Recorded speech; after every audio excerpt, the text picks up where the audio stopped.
Labvakar, dinamiskie, un kā jau šo 2 dienu garumā vairāk kārt ir teikts, labvakar, teicamnieki. Visi esam zinoši un visi esam gudri un esam dzirdējuši par tādu starptautisku organizāciju AISIC.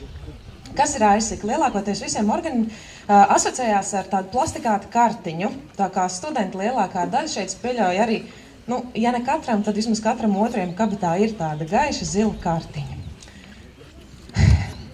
AISIC kartiņa. Tā ir pirmām kārtām studentu identifikācijas karte, otrām kārtām, kas pats patīkamākais, tā ir arī atlaižu karte.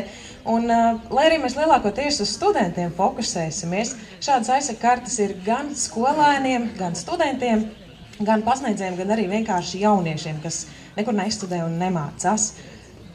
Šādas te kartes ir ļoti lielam skaitam, izdalītas īpašumā, lai varētu tā uzskatāmāk saprast.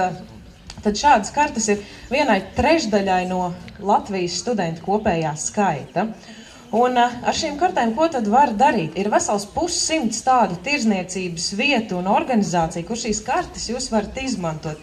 Kā jūs viņas varat izmantot? Kā atlaižu kartes? Šis atlaižu klāsts ir diezgan plašs, sākot no neliels, bet tomēr pieklājīgs atlaides, tie ir 10%, līdz pat tāda iespēja, ka jūs ar šo AISIC karti varat kaut ko dabūt par brīvu. Aiziet uz muzeju, aiziet uz kādu fēnu pasākumu, un, ja gadās būt Jelgavā, tur var savam autiņam ritošās daļas diagnostiku pat par velti veikt, tas varbūt arī interesēs kādam. Viss pa lielam ļoti skaisti un jauki, bet neslēpsim, ir mums arī viena problēmiņa. Un tā problēmiņa ir tāda, ka šo AISIC karšu īpašnieku skaits ir gana liels, bet to īpašnieku skaits, kas šīs kartes lieto, ir salīdzinoši mazs pēc mūsu rīcībā esošās informācijas. Un no tā arī izriet tas, kad ir mazs skaits tādu karšu īpašnieku, kas šīs kartes lietotu regulāri. Līdz ar to, kāds tad ir mūsu mērķis, stratēģija un taktika, kā mēs tās lietas vērsīsim par labu, par to arī tad turpmāk. Jā, tātad mūsu galvenais mērķis ir paaugstināt AISIC atlaižu kartes izmantotāju skaitu par 9% gadā. Un galvenā mērķa auditorija ir esošie AISIC kartes lietotāji. Šim nolūkam mēs īstenosim stratēģiju ar integrētās mārketinga komunikācijas palīdzību, liekot akcentu uz sabiedriskajām attiecībām un interaktīvo mārketingu. Taktiku mēs īstenosim cauri 2 instrumentiem, tie ir sociālajie mediji un AISIC aktivitāšu palielināšana. Aktivitāšu palielināšana? Kas mums te notiek? Vasara, ziema, 2 pasākumi, 25 mazie pasākumi kopā. Pagaid, man tā nauda neinteresē. Kādam ir vēl AISIC karte? Es varētu AISIC karti dabūt atpakaļ. Paldies! Es arī gribu dzīvot izdevīgi, izmantojiet AISIC.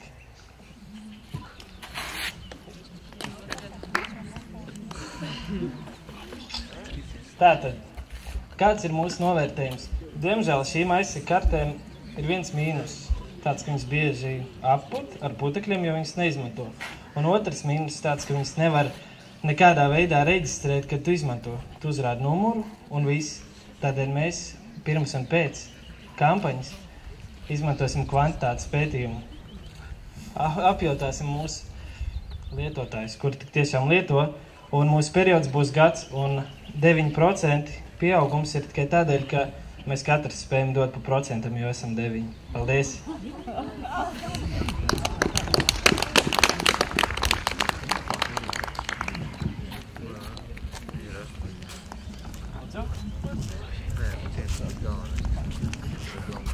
Jā, ja var sākt ar jautājumiem. Man ir viens jautājums par to, ko jūs beidzāt, par to kvantitātes pētījumu. Kas tas tāds un kā tas notiks? Varbūt ar bišķiņu detālāk. Kā jūs to vērtēšanu darīsiet?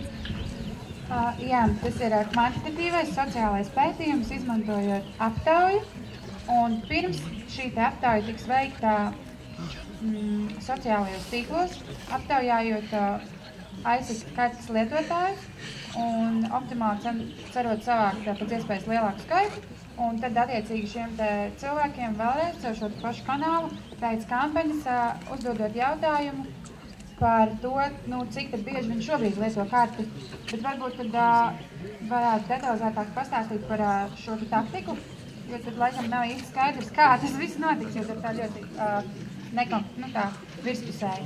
Tad ir tā, ka mēs vēlamies veidot ilgtermiņa attiecības sabiedriskās, veidojot tādu kā pieradumu no tā, ko mēs sniedzam ar dažādiem iknedēļas pasākumiem, tāpat komunicējot caur šiem sociālajiem tīkliem, veidojot dažādus konkursus, kā arī aptaujas, kur cilvēki var interaktīvi izteikties un piedalīties, ietekmēt tātad šīs priekšrocības un atlaides, principā ar viena klikšķa vai spiediena, attālumā viņi var izveidot nākamās īstermiņa priekšrocības vai akcijas veidu vai šo te virzienu, vai tas būs, piemēram, vasarā varbūt aktuālāk atlaide autovadītāja apliecības ieguvai vai izjādēm ar zirgiem, vai arī pasākumam Līvu akvaparkā.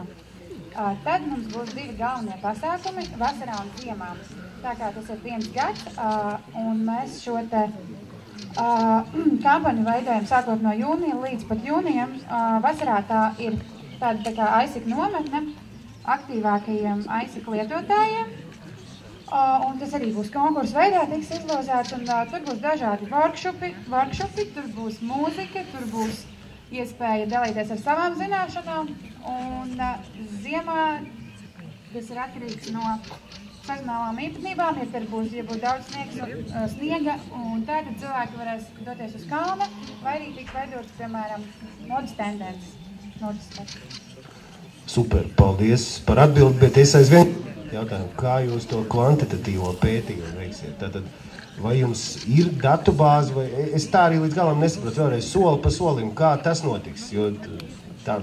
Ir datubāze, attiecīgi mums jau ir zināt patreizēji aizsargātu lietotāji. Un attiecīgi pētoties no šiem aizsargātu lietotājiem, mēs varam noskaidrot, ko tad viņi dara, un kādas viņu aktivitātes ir.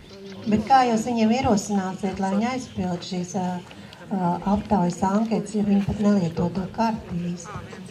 Kā jūs viņus stimulēsiet? Viņam ir e-pasts, attiecīgi viņus aicināt ar e-pastu. Bet tas ir spams. Mēģināt meklēt kādus citus komunikācijas kanālus, kā piemēram paši sociālajie mēdīji. Es vairāk, lai jautājums bija par burkāniem, kādas burkānas jūs viņiem piedāvāsiet, lai viņi pildītu tās anketas? Vasaras nometne vai ziemā uz kalnu? Varbūt mēs iesākumā vienkārši sāksim īstenot šīs mazās regulārās iknedēļas kampaņas, un līdz ar to cilvēki pieradīs saņemt no mums vērtīgas ziņas, un viņi būs ieinteresēti iesaistīties, lai saņemtu vēl vērtīgākas priekšrocības. Man vēl tāds pavisam maziņš jautājums. Jūs minējāt, ka pasākumos tiks aicināti piedalīties cilvēki, kas aktīvi lieto tās kartes, bet tad tas nozīmē, ka jums nevis tikai pirms un pēc kampaņas vajag mērīt, kas ir tie aktīvie lietotāji, jo jūs jau minējat, ka nevar kontrolēt, kas viņus lieto. Ir uzsākta tāda kampaņa, ka paši pārdevēji šobrīd, lai reģistrētu kartes, kuras viņi izmanto, pievieno kodus tām atlaidēm, kuras viņi izaugt caur savam kases aparātam, un tie ir tādā veidā sūtot atpakaļ atskaites, lai būtu feedbacks mums, un mēs no tā varam izvērtēt, veidot reitingu un top, kurš izmanto vairāk un kurš ne, nezinot vārdus, bet tikai karšu numurus. Paldies! Es gribētu prezentētājai iedot žetonu par drosmi.